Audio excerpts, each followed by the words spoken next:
Hey, what's up, everyone? Welcome to Infinite Crisis here at MLG. Of course, we're covering the Infinite Crisis Winter Open Tournament. This is the third week of play here, and I'm joined, as always, by Zagnet. How you doing today, Zagnet? I'm doing fantastic. I get to relax from home for this one, as we can see, so do you. So that's pretty exciting.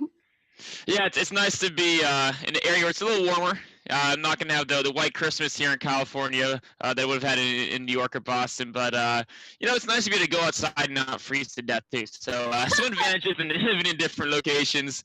But on our match today, of course, for those of you guys who haven't been following the last few weeks, the Infinite Crisis Winter Open Tournament presented by MLG is a tournament where every week you can sign up and play. Play days are Sunday, and then the finals of the previous week's Sunday match is shown on Saturday. So if you say, you know what, this looks cool, I think I can take these guys on, go ahead, bring your team, sign up on Sunday.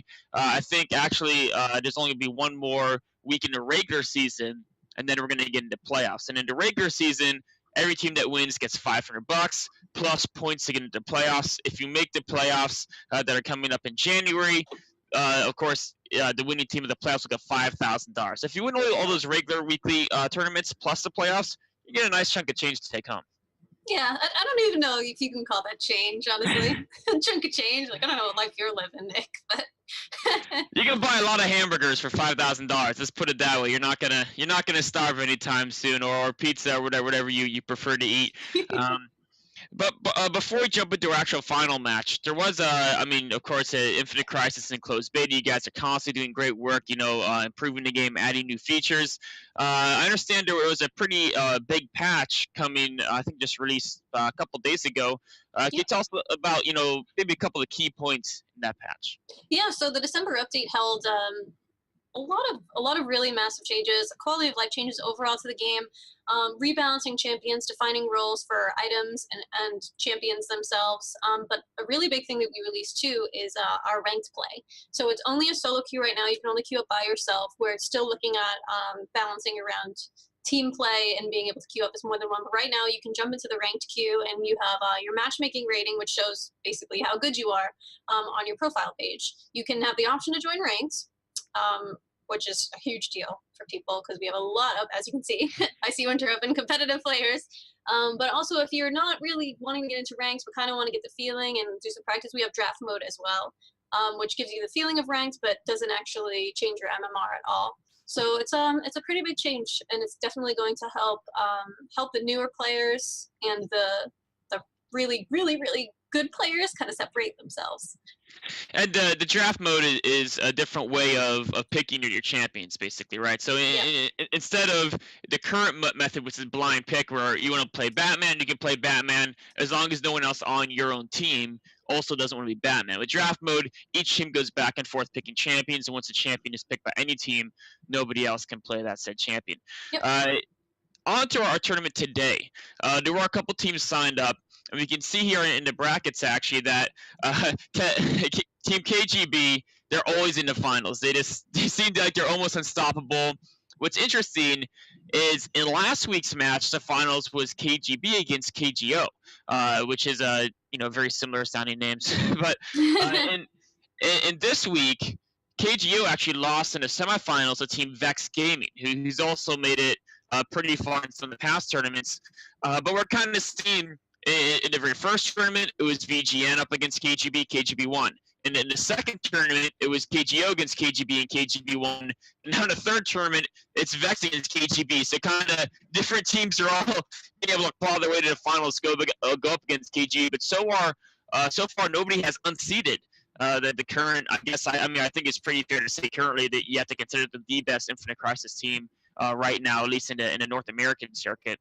Yeah, definitely have a hard time arguing that one. They've been looking really, really, really strong. And, of course, we've seen a lot of their players before. I know you talked about Nine and Telekinetic and Michigan Spaghetti and Blue Freeze. It's kind of the team that they pretty much always play. Now, I think those are the 5 players that they signed up for in this tournament. And actually, if I remember right, the same 5 players last week and the week before. Do they have any other players that they rotate in, or is this just kind of their main 5 lineup? I think this seems to be their main roster, but I believe also Platypus is part of KGB as well. So, yeah, I think that maybe they're just taking turns rolling face. they, giving they, each other the they have their opportunity. they have their like reserves in the back. They're like, oh, these guys are starting to do well against us. We gotta pull out the extra troops. But anyways, let's just jump right into the game. I think it's going to be KGB against Vex. The winning team receives $500 and, of course, also receives points to make it into those playoffs later in January. All right. You can see here, this is the load screen. KGB, there's quite a bit of different hero picks than we saw in last week. Now, I think a lot of it was probably because there's some balance changes. But why don't we talk about, in fact, I think there's two heroes in particular we haven't really seen too much of. And that's Atomic Wonder Woman and Zatanna. So why don't you talk a little bit about those two champions? Yeah, for sure. I do want to point out that this, I believe, took place just before the December update went live because, as you can see, there are 2 Cyborgs, 2 Shazams, and 2 Zatannas, which is really interesting. I feel like this Zatanna is one that is really deceptively strong, and she's actually been rebalanced a little bit so that her combo takes a little bit more finesse to execute properly. But she, as a support, is very much like a blaster, and she can deal massive AoE damage. And when her heal scales into late game, which is her E and is also a shield, it can do just like a massive AoE heal. And, you know, obviously the Telekinetic is going for crazy heals Zatanna because she's even taken Arcane Green Lantern's healing wave as her stolen power. But besides Zatanna, I've actually seen a lot of Atomic Wonder Woman. Even since her changes in the December update, she's very, very powerful. It's hard to get away from an Atomic Wonder Woman when she decides to come for you, you know? she chooses her target and she goes after it like a robot, which pretty much makes sense because she is a robot, being from the Mecha universe. Sorry, you're talking about Atomic Wonder Woman. Yeah.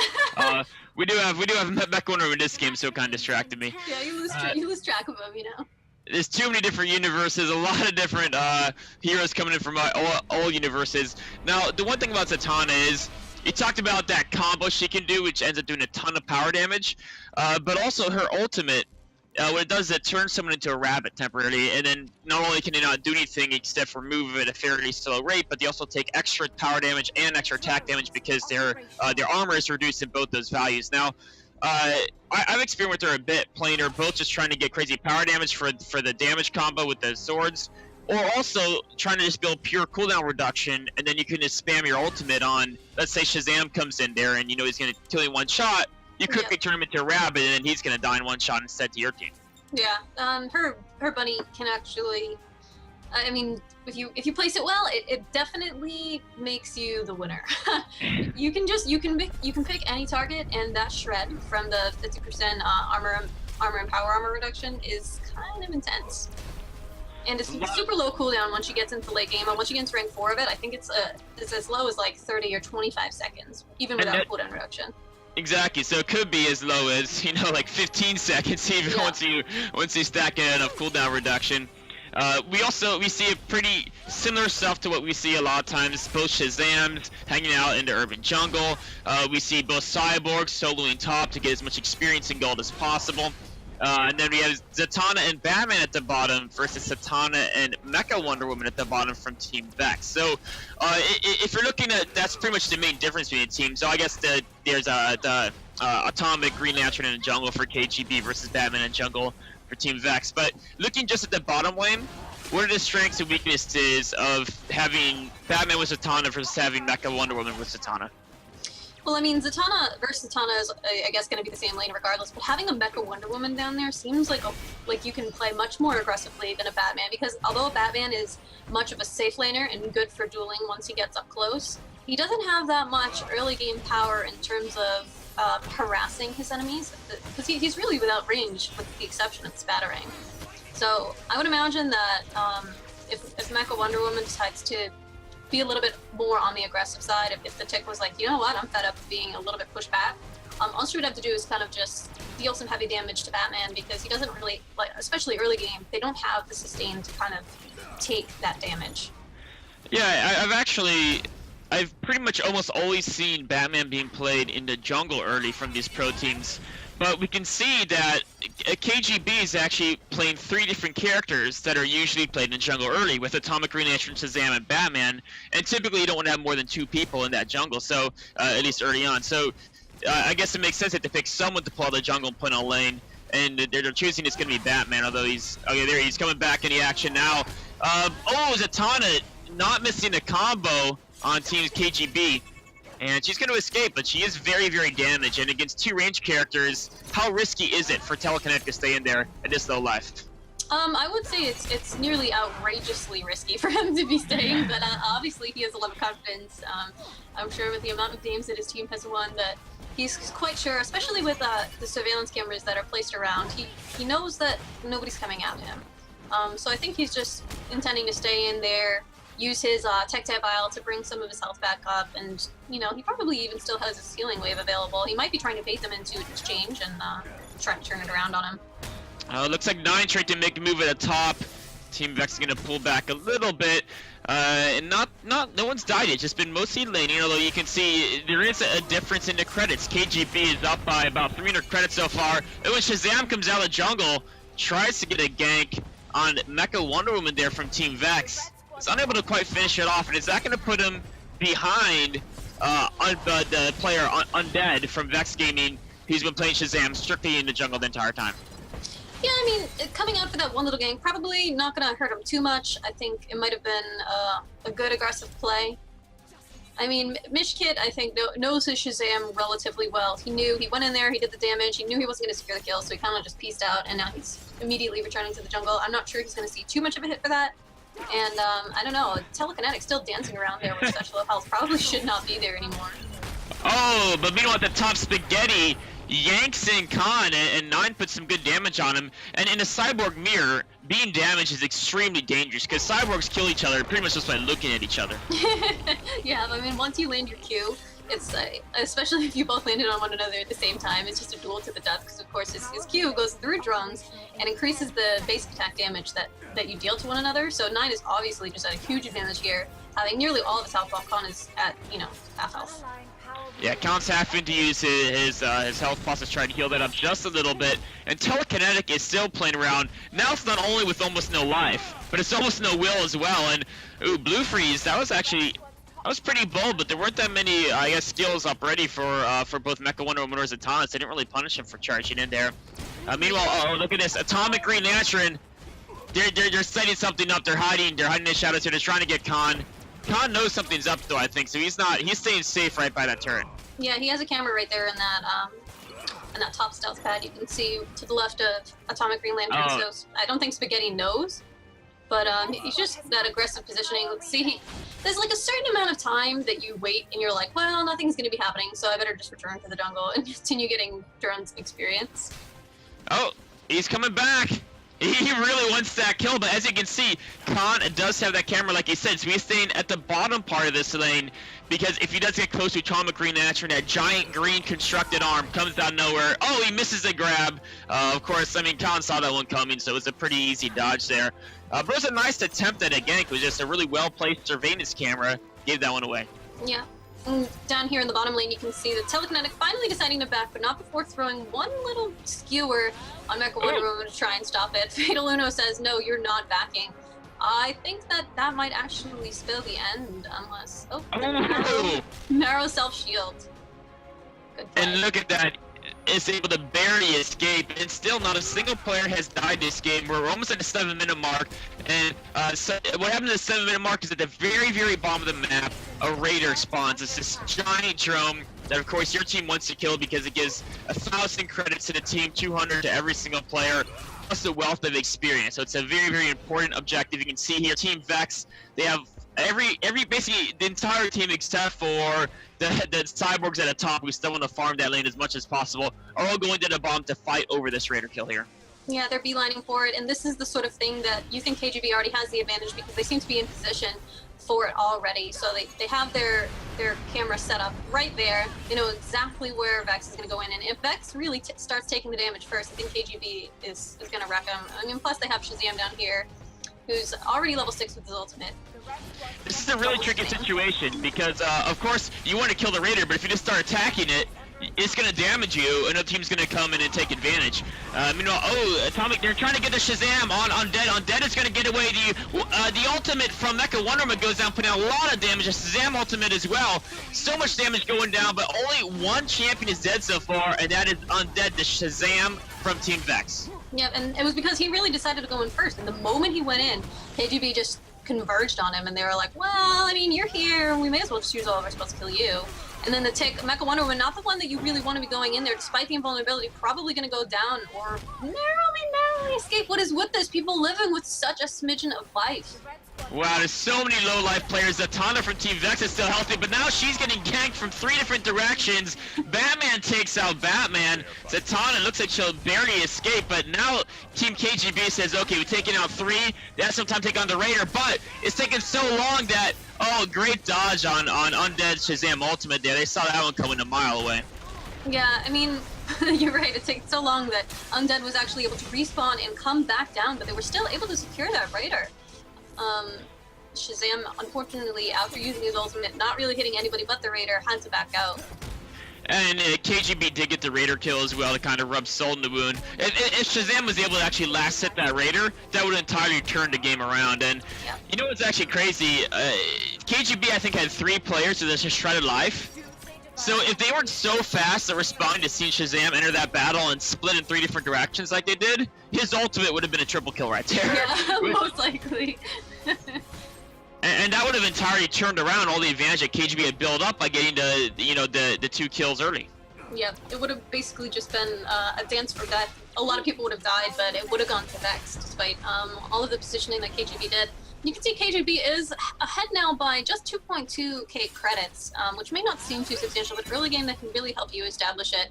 And not to mention the morale.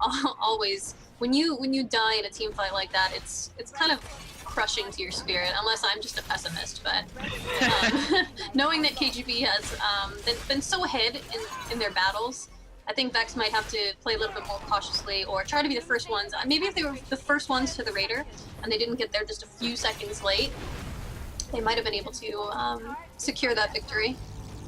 So meanwhile, while everyone there is a giant battle over the Raider, what else has been going on is the Cyborgs have been dueling over the top. You can see there the Cyborgs are substantially ahead in levels over the teammates because they've been soloing a lane for quite a long time while the rest of the team was all participating in this large team fight. But in fact, not only did KGB win that bottom fight for the Raider, but 9 has also just done a little bit better job on the top. That the turret from Vex Gaming is very low up there. It looks like Team KGB is getting ready, but Vex is coming in as well. Shazam again charging with their ultimate, but Batman goes down. Shazam being chased by Atomic Green Lantern. Meanwhile, Michigan is going after Cyborg, and 9 is very, very low, but he is going to escape.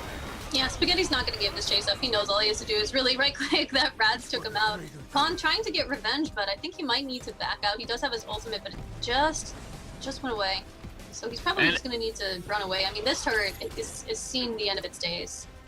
And Khan can take any one of these players as they're all very, very low in life. Oh, actually, Zatanna comes in there to help out. Atomic Green Lantern pulls her in, but she gets away without taking much damage. And now with her at full life and full will, that's going to force KGB to back away as they're all very, very low on life there.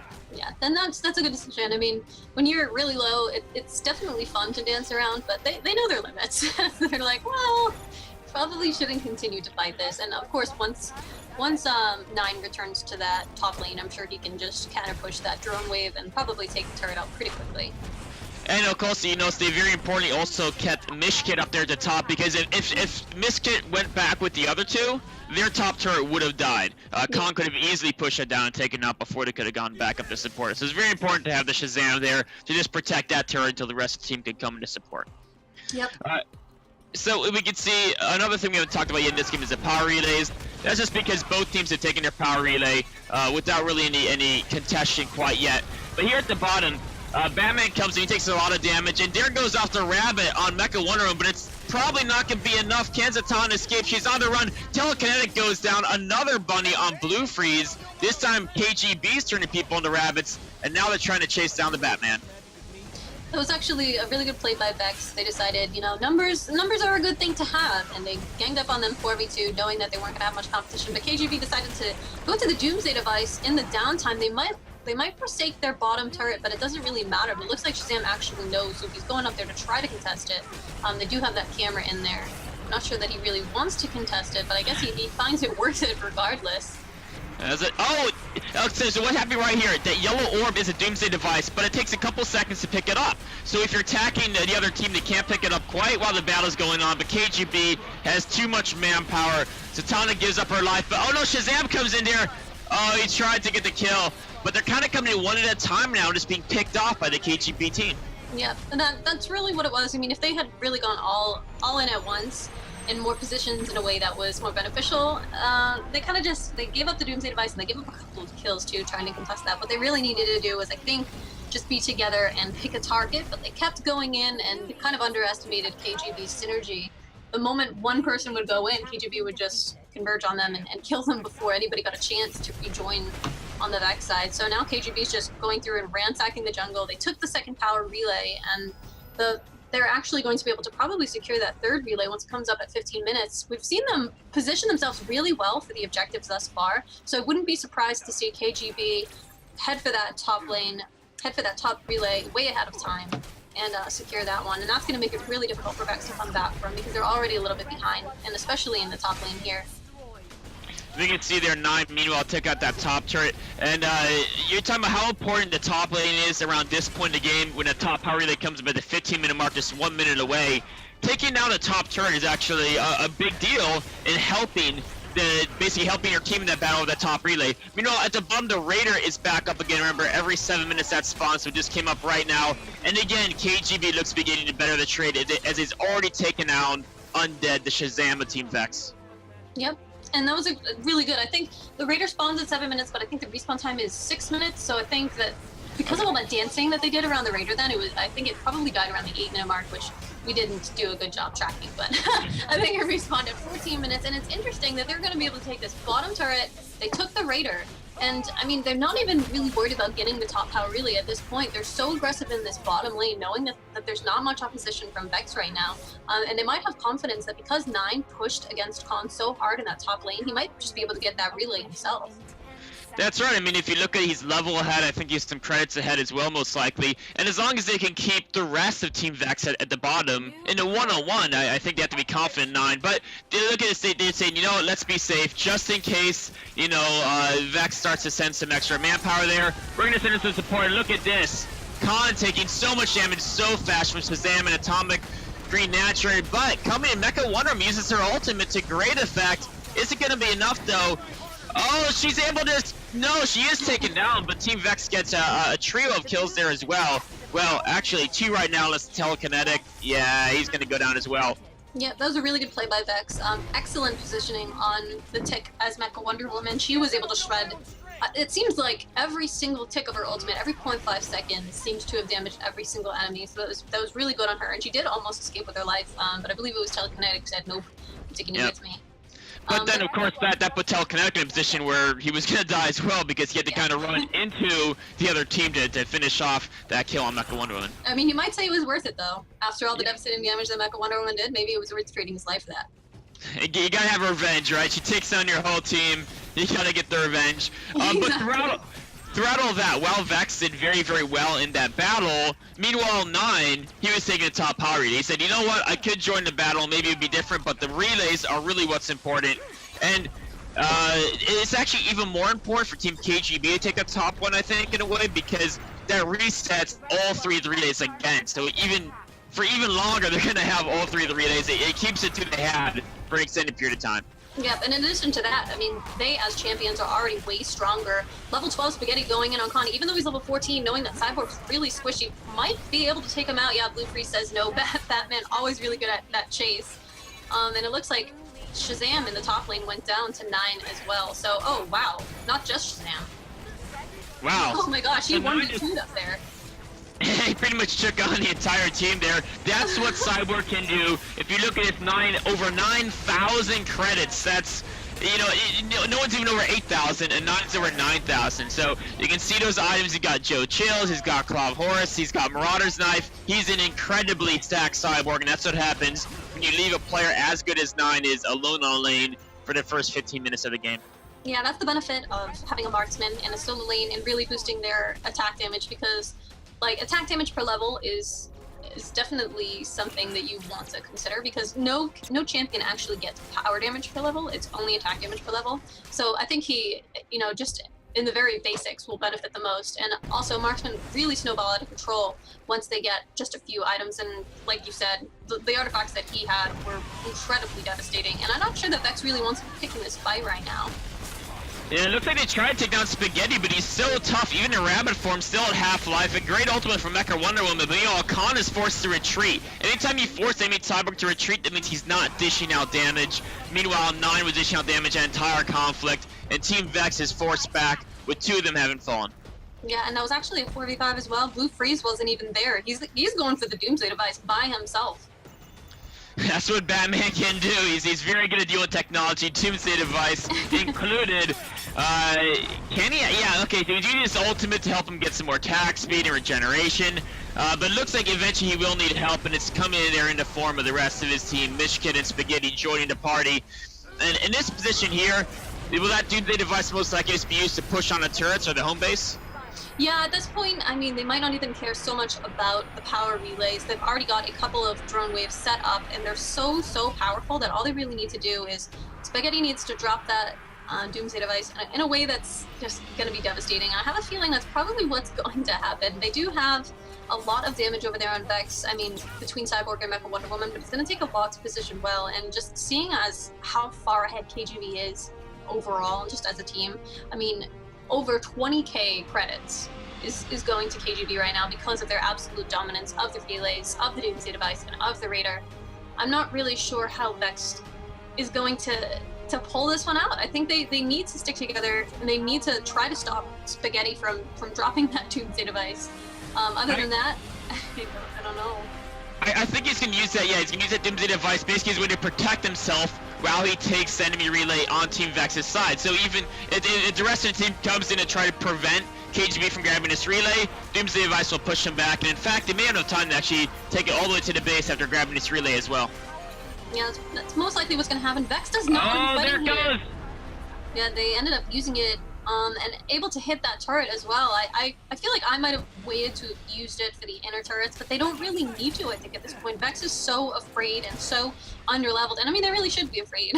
They need to be sticking back to that turret, because I think without the turret, they're not going to have the damage to take them on, but I guess they're doing the smart move, and they're peeling back to take the relays, just to grab those and then push with all of their elite drones. It makes sense to play it safe. If they went in for the kill, they lost a team fight, Team Vex should immediately grab the 2 relays that KGB is right now taking, and then maybe try to form a, you know, basically try to equalize a bit. Obviously, it's not like that would instantly catch them back up, but with now having the 3 relays, and they got them locked down for the next couple minutes, they can now reform, rebuy their items, and go for one death push, knowing that they have all 3 relays, helping the drones behind them as well. Yeah, I'm a little bit concerned for Vex's longevity here. They're kind of just hanging back at their base. They have no freedom to enter that urban jungle there, because they're just stuck. I know that Blue Freeze taunting by constantly pretending to go back for a millisecond and then canceling that command, getting very close to the rest of the roster as well. And right now he's on his own, but he is the Batman. He doesn't mind. He's gonna go in on the drones with the entire Vex team there. But of course Vex is scared to engage because they didn't know where the rest of Team KGB was until just now, seeing, oh wait, Batman did not have backup. It was all fake. The rest of the team is really pushing from the top, and now Vex is out of position, and this turret could go down very quickly. Yeah, I think that was actually, Blue Freeze was baiting them with that taunt, and a little bit of a late reaction on Vex's team. They were already there. They were like, well, maybe we'll just get this guy. He seems to be by himself, but too late. Khan, not the person you really want to go in with. A great ult by Mecha Wonder Woman, but it's not going to matter because KGB is so very far ahead. They were able to take down 3 of the Vex team, and now with 2 of the squishiest members of Vex alive, I don't know that they're going to be able to contest this. Some great damage on Telekinetic there, but Telekinetic's just a little bit more fed than the other Zatanna, so able to survive that burst. That engagement, you can really see the strength of Atomic Green Lantern as he was able to pull a Cyborg into their team. They took out Cyborg almost instantly, which really reduces the damage output of Team Vex. Meanwhile, Shazam showing his damage as well, pretty much one-shotting Zatanna. Now both the power core turrets are dead. Look how fast this game ends when you have no turrets left. Yeah, plus 2 waves of elite drones, just helping you out in every single member of your team, just going for that power core. That was a very, like, the word you use is convincing. I'm not even sure if that, like, sums up the absolute domination that KGB just displayed there. It was definitely pretty brutal. You know, one thing I kind of like about Team KGB is I remember, in fact, they played a extremely similar style and team lineup this match to what I've seen Complexity play when they played Infinite Crisis, which is really having a ton of the Bruiser type characters, where they have Shazam, Atomic Green Lantern, and Batman, who all 3 of them are pretty tough to kill, and also all 3 of those characters can really come in and take out a key target as well. So they can both initiate really well because they're tough, and they can say the enemy Cyborg or the enemy Zatanna, whoever is a little bit squishy, we just go straight after them. They're like assassins, initiators, bruisers. And having 3 of them means that even if, you know, one of them's down, they still have someone who can come in there and kind of lead that engagement. Yeah, that's actually one of the biggest things about the December update is that it kind of looks at role definition, and sort of the assassin aspect of the enforcer bruiser types that you're looking at is what really took a hit, and it was just kind of dialed back a little bit so that the sheer power of, say, Shazam jumping in on somebody and being an assassin, as well as an enforcer, and as well as a bruiser, just a little bit more rewarding for the players who really have a handle on Shazam and how to play him. But I mean, it was still really good. KGB knew exactly how to take advantage of all of the relays, all of the raiders, and even the Doomsday device. And I think they only spawned 2 times in the match too. Yes. And they got it both times because there wasn't even enough time in the match. But like the credit difference is just so devastating. They actually broke the 60K credit mark, whereas Vex wasn't able to break 30K. 2-to-1 credit advantage is kind of pretty gross in a way. There, the amount of items they could have over their opponents. Just a extremely well played game by Team KGB. And again, the question is, who can stop KGB? The other top teams you've seen, we saw Team Vengeance giving VGN in week 1. They were trashed pretty badly by KGB. We saw KGO try. They weren't able to really do anything better. And Vex, who actually I saw in some of the semifinals, Vex had some pretty close games against KGB. Not this time. KGB shut them down extremely, extremely hard there with a great kind of team roster. And you know what this means? This means you guys at home, you guys are like, oh, I'm you know, one of the best League of Legends or Dota players out there. You got to come in and play some Infinite Crisis, challenge Team KGB, because right now they're just grabbing all the money. Yeah, they're grabbing all the money. It's just, you know, they're like, oh, $5,000 free. I'm just going to grab it and go home. And they're, you know, lining their wallets with what could be yours. So go ahead, sign up right now if you go to gamebattles.com or if you go to mlg.tv/ICWinnerOpen. You can go ahead and sign up. Remember, playdays are every Sunday at 2 p.m. Eastern. And, of course, every Saturday night you can go ahead and watch the finals, and you kind of learn. You can watch, oh, Team KGB, they played this way. Maybe when I played Batman, it wasn't because he was bad that I lost. Maybe it's because I gotta watch how I think it was Blue Freeze was playing Batman, you know, and see when to come in, when to use my abilities, and also what items to get with them, depending on what type of role I'd like to play. And when I could just casually solo the Doomsday device, which shouldn't be soloed by one person, you know. Hey, Batman does what he wants. That's pretty much how the game works. If you're Batman, you can do what you want. At least we're staying true, right? Exactly. Or of course Shazam, probably even more strong in lower regards. But anyways, I think that's about it for this match. I hope you guys enjoyed it. And again, sign up every Sunday is when you can play. Every Saturday is when these matches are broadcasted. And that's about it for me. And I'll see you guys next week.